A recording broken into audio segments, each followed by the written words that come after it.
Hello everyone, this is Veronica Cross from Cryptic Tribunal. Today we'll discuss about the murder of Iryna Zarutska.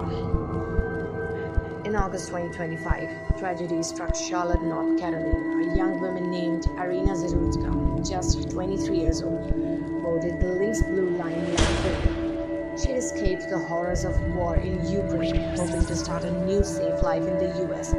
But what happened on that train would horrify a city and spark a nationwide debate about crime, mental health, and public safety. Iryna had arrived in the US after fleeing the conflict in Ukraine. Friends and co-workers described as bright, hardworking, and hopeful. She had recently begun working at a local pizzeria, building a future she thought was finally secure.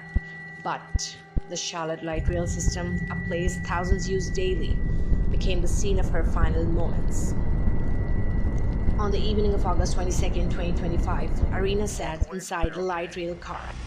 Surveillance video later revealed another passenger, 34-year-old Decarlos Brown Jr, sitting behind her. For several minutes, Brown quietly watched, and then, without warning, he reached into his hoodie, pulled out a pocket knife, unfolded it, and in a sudden outburst of violence, he stabbed Iryna 3 times, including a fatal wound to her neck. Witnesses say it was over in seconds. Brown fled the train at the next stop but was arrested almost immediately by Charlotte Mecklenburg police. Iryna tragically was pronounced dead at the scene. Who was Decarlos Brown Jr.? Police records shows a disturbing past. At least 14 prior arrests in Mecklenburg County. His record included charges of robbery with a dangerous weapon, assault, and illegal possession of firearms. Brown also battled severe mental health issues, including schizophrenia, and had struggled with homelessness. Many asked, how was a man with a history walking free, able to commit another violent crime? The case has sparked outrage across North Carolina and beyond.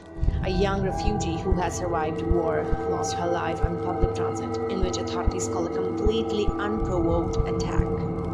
Public officials promised accountability. Brown was charged with the first-degree murder at the state level, but prosecutors also filed federal charges accusing him of causing death aboard the public transportation system, a charge that carries the possibility of life in prison or the death penalty. The killing fueled debate across the nation. Public transit safety: are passengers really protected on buses and trains? Mental health: how should society handle those with violent past and severe illness? Should repeat offenders like Brown have been in jail instead of free? In fact, North Carolina lawmakers quickly introduced legislation to tighten pre-trial and release laws, hoping to prevent another tragedy like this. The murder of Iryna Zarutska is more than just another crime statistic. It's a story of a young woman escaping war, only to encounter violence in the very place she thought would give her safety. It raises questions every city must face. How do we protect innocent people? How do we balance justice with mental health treatment? And how do we make sure the system doesn't fail again? What do you think should have been done to prevent this tragedy? Let me know in the comments, and don't forget to subscribe for more true crime stories around the world.